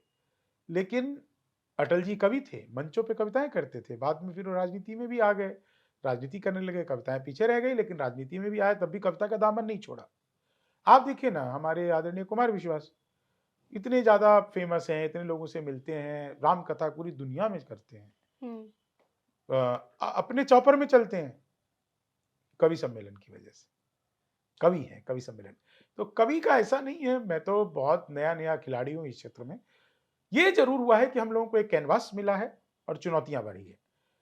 कैनवास ये बड़ा मिला है कि हम रील्स भी बना लेते हैं, हम हमारी एक कमाई यूट्यूब से भी हो जाती है, हमारी एक कमाई फेसबुक से भी हो जाती है, हमारी एक इन्फ्लुएंसिंग की मार्केटिंग से भी कुछ कुछ कमाई हो जाती है। और दूसरी तरफ चुनौतियां ये बढ़ी है कि अब एआई को बोलिए कि मुझे एक अपनी प्रेमिका के जन्मदिन पर कविता लिख के दो, तो वो आपको कविता लिख के दे देगा, हम्म। लेकिन वो शब्द देगा, भाव तो हम ही देंगे। ये आप लोग भी इस्तेमाल करते हैं एआई का? ना ना, हमें पता ही नहीं कैसे इस्तेमाल, जोड़ती नहीं है। तो आपको लगता है कि आने वाला जो फ्यूचर है उसमें इसका इस्तेमाल कभी बहुत कर। सारी चीजों में संभव है। हम्म। और जो हम लोग जो देखते हैं ना, वो तो बहुत छोटा है। हम्म। जो हम लोगों को दिखता है, ये तो फोटो एडिट, वीडियो एडिट, ये सब छोटी चीजें हैं। एआई का ये इस्तेमाल नहीं है। एआई का इस्तेमाल ये आपका दिमाग पढ़ने लगेगा हम्म। और फिर आपके दिमाग को अपने हिसाब से वो मैनिपुलेट करने लगेगा। आपको खाना होगा ब्रेड पकौड़ा और एआई आपको कहेगा कि नहीं नहीं, समोसे खाओ। क्यों? क्योंकि पास में कोई समोसे की दुकान भी चल रही होगी, हम्म। उसने अपनी ब्रांडिंग एआई पर इस तरह से कर रखी होगी। तो अभी जो हम देखते हैं कि भैया वीडियो एडिट कर लिया आपने, या फिर आपने फोटो बना लिए, या आपने कविता बना ली, या आपने पावर प्रेजेंटेशन ये कर लिया एआई से, ये सब इसका बहुत ही बचकाना है, कुछ नहीं है। ये सब तो पहले भी कर रहे थे, हम्म। इससे अच्छे तरीके से कर रहे थे। एआई जो करेगा ना, वो मेन यही करेगा कि वो आपके दिमाग की समझ को खा जाएगा। वो आप अब जैसे एआई क्या करेगा, मुझे मेरा दरवाजा है, कोई गेस्ट आने वाला है, एआई मुझे पहले से बता देगा कि कौन आ रहा है। हम्म। Artificial intelligence. क्यों? मेरे गेट पर जहां से आप एंटर हुई, वहां पर कोई ऐसा सेंसर लगा होगा जो आपको रीड करेगा, और मेरे आसपास के लोगों में कौन कौन लोग ऐसे हैं जो मुझसे मिलने आ रहे हैं, मेरे से मिलने जा रहा हूँ, उन सब का क्यूआर कोड से यहाँ पे खुल जाएगा कि अच्छा ये मेरे से इतनी दूर है, ये मेरे से इतनी पास है। यहाँ पे ये हमारे वास्तविक संबंधों को ऊपर में इफेक्ट करने लग जाएगा। हम्म। अब उस दौर में मनुष्य किस तरह से जीता है, ये युद्ध के तरीके जो है वो खत्म कर देगा। युद्ध में जो जैसे वेपन्स का यूज होता है ना, वेपन्स का यूज नहीं होगा आगे। एआई जो है ये ऐसा कर देगा कि पूरा, मान लीजिए पाकिस्तान से हमें युद्ध करना है, और एआई ऐसा कर देगा कि पूरे पाकिस्तान के लोगों की मानसिकता ही बदल देगा, हम्म। या वो भारत के लोगों की मानसिकता बदल दे। अब जैविक हमले नहीं होंगे, अब जो है ये वेपन वॉर नहीं होगा, अब जो ये एआई वॉर होगा ना, ये क्या कर रहा है एआई, ये अभी इसका इस्तेमाल तो छोटा छोटा राजनीति पार्टियां कर रही है, ये मीडिया हाउस वाले कर रहे हैं, या कॉरपोरेट लोग कर रहे हैं। एआई कहीं इससे बहुत ज्यादा ऊपर की चीज है। हम्म। और जब ये 6G आएगा, अभी तो 5G पर एआई काम कर रहा है, जब ये 6G पर आ जाएगा, तो ये फिर ये अपने ब्रह्मांड के साथ में इसका कनेक्शन एक अलग बैठ जाएगा। ये देखिए, एक चीज और समझ के चलिए, नहीं, तो आप इसको अपने करियर के लिए, अपने हमारे ऑक्यूपेशन लिए के बहुत लिए ज्यादा खतरे दिक्कत की नहीं घंटी है, मानते हैं? हमारे लिए बहुत ज्यादा दिक्कत नहीं है। हम्म। हम लोग भावनाओं पे काम करते हैं ना, हम्म। हम लोग भावनाओं पे काम करते हैं। मूल स्वभाव के साथ में कोई छेड़छाड़ नहीं कर सकता। हम्म। हंसी आदमी का मूल स्वभाव है, रोना आदमी का मूल स्वभाव है। जब वो पैदा होता है उसको दो ही काम आता है, या तो हंसता है या रोता है। तो हंसी उसका मूल स्वभाव है, रोना उसका मूल स्वभाव है। तो ये सब कुछ इसलिए होगा ताकि बाजारवाद को एक सहारा मिल सके, एक सपोर्ट मिल सके। हम्म। बाजारवाद को बहुत बड़ी चुनौती है एआई के सामने। अब सोचिए ना कि एआई कैसा होगा। मैं आपको बताऊं कि मेरा आज अमेरिका में शो है, मैं घर हम्म। बैठा हुआ हूँ, हम्म। और मैं यहाँ पर परफॉर्म कर रहा हूँ, और वहाँ के लोग मुझे ऐसा देख रहे हैं जैसे कि मैं बिल्कुल, जैसे अभी कई चैनल पे देखा होगा ना आपने, टेलीपॉड होता जो जो एंकर आती हैं कई सारी, है। तो वो सब वो है, वो एआई की एंकर हैं, वो सब रोबोटिक एंकर जो है, हम्म। वो सब एआई से जनरेटेड है, वो एआई से मैनिपुलेट हो रहे हैं। तो हम लोगों के साथ भी यही होगा कि हम लोग अपने यहाँ पर बैठे हुए हैं और हम बात कर रहे हैं, और किसी अमेरिका के किसी हॉल में 200 लोग बैठे हुए हैं और उनको लग रहा है कि मैं उनके सामने बैठा हुआ हूँ हम्म। और मेरा रिएक्शन भी ऐसी हो रहा है। तो ये सब चीजें होने वाली है। अच्छा शंभू जी, जीवन को लेकर आपकी क्या सोच है? कुछ नहीं, पता नहीं कब मर लें क्या सोचोगी? मतलब आपके लिए बस जीना और मरना है? और जीवन क्या है? क्या है? कुछ नहीं है। क्या करोगे? अच्छा बताओ, क्या है जीवन? इसके अलावा कुछ है? नहीं, मेरे लिए सबकी अपनी-अपनी कुछ ओपिनियन नहीं होती है। है। आप जब अपनी उम्मीदें लगाने लगते हैं कि ये होगा, ये होगा, ये करेंगे, वो करेंगे, जीवन जीवन जो है ना, कुछ नहीं है। जीना और मरने के बीच में जो समय हम अपने लिए चुन लेते हैं, हुँ, उसको हम जीवन कहते हैं, है ना? कि और हम सोचते हैं कि मेरे लिए जीवन क्या है? मेरे लिए जीवन बस ये समझ के चलिए कि अगर मैं अपने तरीके से बात करूं, तो मित्र मिले हम चार, एक बोला सुन यार, जोश के बिना तो ये जवानी सूनी सूनी है। दूजा बोला जोश से ही काम चलता नहीं है, हौसला जो ना हो तो रवानी सूनी सूनी है। तीजा बोला मैं तो बस एक बात मानता हूँ, प्यार के बिना सभी कहानी सुनी सुनी है। मैंने कहा प्यार जोश हौसला सही है, पर हंसी ना हो तो ये जिंदगानी सुनी सुनी है। तो मैं कहूँ कि जीवन में हंसी ना हो तो जीवन सुना सुना है। अपने प्यार की बात भी कह रहे थे आप, आपको कभी हुआ है? अरे होता ही रहता है, ये कोई होता नई ही बात रहता है। और क्या। तो कभी आपने प्रपोज़ नहीं किया, बोला नहीं? नहीं ऐसा कोई, मतलब क्या अब आप कैसे सवाल लेके बैठ गई है ये सब चीजें चलती रहती है, ये सब। देखिए क्या है, प्यार की एक ना, एक डेफिनेशन है। हुँ, वो डेफिनेशन ये है कि आप, मेरी सीमाएं जहां पर खत्म होती है वहां पर मेरा प्यार खत्म हो जाता है, और आपकी सीमाएं जहां पर शुरू होती है वहां पर भी खत्म हो जाता है। तो आपकी अपनी सीमाएं हैं, मेरी अपनी सीमाएं हैं। हम इसको नए युग में नए तरीके से देखने लगे हैं। हुँ, हमने इसको सेंट्रलाइज कर दिया है कि प्यार का मतलब दो महिलाएं, मतलब दो, एक पुरुष एक महिला। तो प्रपोज का तो जब सवाल आता है तो यही होगा ना कि भाई किसी महिला से आपने प्रणय निवेदन किया, प्रेम हुँ, हुँ, निवेदन हुँ, किया, ये यही आता है। हुँ, तो वो दरअसल आपकी उस समय की, कुछ समय की, उस समय की एक मानसिक, शारीरिक, वैचारिक आवश्यकता हो सकती है। हुँ। लेकिन प्यार जो है वो एक एनर्जी है, ऊर्जा है, अच्छा और ये शंभू जी, ऊर्जा सबके लिए है। एक और सवाल मैं पूछना चाहूँगी। महिलाओं को लेकर अक्सर कविताओं में आपने देखा हो, चाहे व्यंग में हो, चाहे हास्य कविता में हो, हमेशा महिला केंद्रित ही क्यों कविता ज़्यादातर होती है लोगों की? और हमेशा दिल तोड़ने की जब भी बात आती है, कविताओं में ये क्यों दिखाया जाता है कि महिला ने धोखा दे दिया? हाँ, क्योंकि देती है तो नहीं, खैर क्योंकि ऐसा आपने भी बड़ी ऐसी कविताएँ कही हैं, नहीं, जिसमें मैंने ऐसा इसके नहीं कहा पुट्स मिलते धोखा हैं। दिया है, कभी ऐसा मुझे किसी ने धोखा नहीं दिया। हुँ, हाँ, मैंने किसी, मेरी कविता में ऐसा नहीं है कि मुझे महिला ने धोखा दे दिया, क्योंकि ना तो मैंने किसी को धोखा दिया, ना किसी ने मुझे धोखा दिया। हुँ, मैं पर्सनल बात बताऊँ, जो आप पूछ रहे हैं ना, हुँ, तो देखिए इसमें क्या है कि हँसी जो है ना हम अपने आस-पास के संबंधों में ढूँढते हैं। हुँ, तो जो आपके सबसे नज़दीकी रहता है, उसी के साथ आप रोते हैं, उसी के साथ आप हँसते हैं। एक पुरुष के जीवन में महिला और महिला के जीवन में पुरुष, वही सबसे ज़्यादा नज़दीकी होते हैं। हुँ। तो हम लोग को लगता है ऐसा, ये नई चीज़ें चल पड़ी है, ये जो क्या मी टू, कहेंगे इसको? इक्वालिटी। हाँ, नहीं, नहीं, इसको ना ये रेडिकल फेमिनिज़्म, हुँ, हाँ, ये एक नया एक चल पड़ा है कुछ दिनों से। अरे भाई, आप हमारे गाँव घर किसी भी जगह, यूपी, बिहार, मध्य प्रदेश, राजस्थान, सालियाँ, सरहज, भाभियाँ, ये सब क्या करती थी? ये सब गरियाती ही रहती थी। होली, दिवाली, तीज त्योहार यही सब चलता रहता था, हुँ। शादी-ब्याह। अब आप जीजा-साली के रिश्ते कैसे आप कैसी कल्पना करते हैं? मज़ाकिया ही। एक हल्का मज़ाकिया, और हुँ, साथ में एक आप ये केयर की भी करते हैं कि भैया वो उसके बहन का हस्बैंड है, तो उसका ध्यान भी रखे, और ये भी वो ध्यान रखे कि वो उसकी पत्नी की बहन है, तो उसका भी वो हुँ, ध्यान रखे।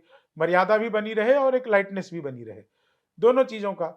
जैसे आप पिता-पुत्र के संबंध में हँसी-व्यंग की बातें नहीं कर सकते हैं, लेकिन आप एक देवर-भाभी के संबंध में आप क्या कल्पना करते हैं कि कुछ उसके साथ में, वो किसी को अगर अपने पति को कोई बात नहीं कह पा रही है, तो अपने देवर को छोटा भाई समझ के या अपने देवर को कोई बात कह सके। हुँ, ये सब चीज़ें जो है, ये जो रेडिकल फेमिनिज़्म नया एक तरीके से शुरू हुआ है कि महिलाओं पे ये कह दिया, महिलाओं पे वो कह दिया, महिलाओं पे ये कह दिया, महिलाएँ ही हँसी की पात्र क्यों बनती है? वो सब दरअसल क्या है, हमारा प्यार जताने का तरीका है। हुँ। चलिए इसका अंत करते हैं और मैं चाहूँगी कि अंत भी आपकी कविता के माध्यम से करें। जैसे हमने शुरुआत करी थी, वैसे ही इस इंटरव्यू का अंत कैसा होना चाहिए, शंभू शिखर जी के शब्दों में? जी, मैं देखिए, एक तो सबसे बड़ी बात ये है कि आप लोग आए, इंटरव्यू लिया, मुझे बड़ा खुशी हुआ और मैं आपको बताऊँ काफ़ी दिनों से मैंने इंटरव्यू देना छोड़ दिया था। आगे भी मैं कब दूँगा मुझे मालूम नहीं है। हाँ, क्योंकि होता क्या है कि मैं किसी का टीआरपी बढ़ाने के काम नहीं आना चाहता। हुँ। लेकिन क्या था कि आप मेरे एक मित्र का मेरे पास मैसेज आया कि आपका फ़ोन आएगा, तो मैंने कहा चलो भाई उनका फ़ोन आएगा तो ठीक है मिल लेंगे, कर लेंगे कोई बात नहीं। तो अपनी हमारी कई सारी जो मान्यताएँ होती है ना, उसके ऊपर आपकी मित्रता जो है वो भारी पड़ती है। हुँ। आपके अपने संबंधों को जो है मित्रता जो है एक अलग तरीके से जीवित रखती है। तो इस इंटरव्यू में मैं देखिए एक हास्य कवि हूँ और बस आप लोगों से चलते-चलते एक मैं आजकल जो रील बनाने की संस्कृति चली है ना, इस पर मैं 4 लाइनें आपको सुनाता हूँ। कि लेनी थी जीत हमने मगर मात ले लिए, कितने हसीन देखिए जज्बात ले लिए, दूल्हा बेचारा रील बनाने में रह गया, दुल्हन ने फेरे पंडित जी के साथ ले लिए, दुल्हन ने फेरे। एक 4 लाइन और सुनिए, ये बिल्कुल आपको बहुत ही आनंद करेगी। कि गूंगे भी बोल पाए वो संवाद बना दे, बहरों को सुनाई दूं वो अपवाद बना दे, इतना सा करम कर दे तू मुझ पर मेरे मौला, मुझको किसी नेता का तू दामाद बना दे। बस नेता का दामाद बनिए तो आपका सारा समस्या का समाधान एक के बार में हो जाएगा। अभी ट्रंप जीते, हुँ। ट्रंप ने जीत करके कहा कि मैं भारत आकर के भारत वालों का धन्यवाद करना चाहता हूँ। मैंने कहा ट्रंप आप आइए लेकिन भारत में आकर के आपको क्या नहीं करना है ये ध्यान रखना है। कि लालू से मिलो वो तुम्हें बिहारी न कर दे, जनता तुम्हें यहाँ की भिखारी न कर दे, उत्तर प्रदेश आना ट्रंप सोच समझ कर, योगी जी तुम्हें ट्रंप से तिवारी न कर दे, योगी जी तुम्हें। तो देखिए क्या नाम होगा इसका, डोनाल्ड तिवारी। अच्छा। 4 लाइन और सुनिएगा। हाँ जी, क्या इरशाद। आपको खत्म करने की बड़ी जल्दी नहीं, पड़ी? नहीं, नहीं, नहीं, मैं सुकून से आराम से आपकी कविताएँ सुन सकती हूँ। नहीं, नहीं, सुकून से मत सुनिए, तालियाँ बजाइए। चलिए। कवियों को तालियाँ चाहिए होती है। वो शादी हुई है कवि की नई-नई, तो हुँ, जैसी शादी हुई तो सुहाग रात वाले दिन वो अपने बिस्तर पे पहुँच गया, उसने पत्नी को देखते ही श्रृंगार में 10-12 हुँ। कविताएँ सुना दी। पत्नी शर्माने लगी, शर्मा मत ताली बजा। तो कवियों की आदत थोड़ी-सी ऐसी होती है। 4 लाइन सुनिएगा कि मनहूस से चेहरों को सदा डाँटता हूँ मैं, गम की बदलियों में भी खुशी छाँटता हूँ मैं, भाता नहीं मुझको कोई चेहरा उदास सा, बस इसलिए ही सबको हँसी बाँटता हूँ मैं। आप सबका बहुत-बहुत आभार, बहुत-बहुत धन्यवाद। क्या बात है! बहुत शुक्रिया हमारे साथ जुड़ने के लिए शंभू जी और ये थे शंभू शेखर जी, आप देख रहे थे बिहार तक।